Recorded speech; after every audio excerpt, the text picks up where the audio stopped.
Bago mo pautangin ang nanay mo, isipin mo muna kung tama ito o nambabastos ka lang.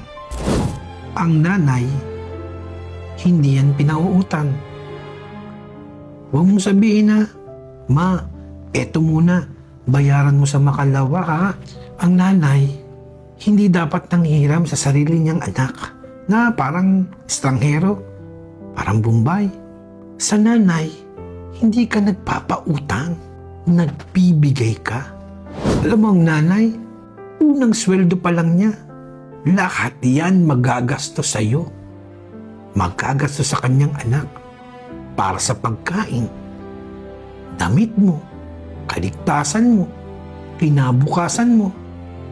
Humingi ba siya ng resibo? Hindi siya nag-set ng deadline kung kailan mo babayaran. Hindi niya kinakalculate kung ano ang babalik sa kanya. Nagbigay lang siya. Nagsakripisyo. Minsan, sinacrifice niya yung pahinga niya, yung pangarap niya, pati sarili niyang pagkain minsan isinasacrifice niya para lang makarating ka kung nasaan ka ngayon. Kaya kung ngayon, medyo nakakaluwag-luwag ka naman, abutan mo si nanay. Gawin mo yun ng may pasasalamat. Walang kondisyon, walang expectation, walang bilang, walang accounting. Ang perang ibinigay sa nanay, hindi kailanman yan mawawala. Nag-iiba-iba lang ng anyo kung paano babalik sa'yo. Makinig ka rito. Ito ang mahalaga. Ang ibinibigay mo sa kanya, ibabalik yan ng mas malaki pa.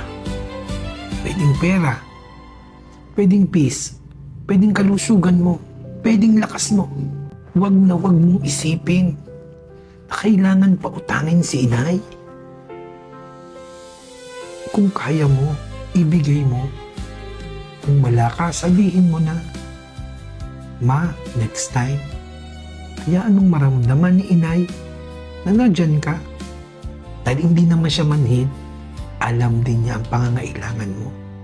Pero huwag mo lang iparamdam sa kanya na kailangan pa niyang mangutang ng pangkain niya.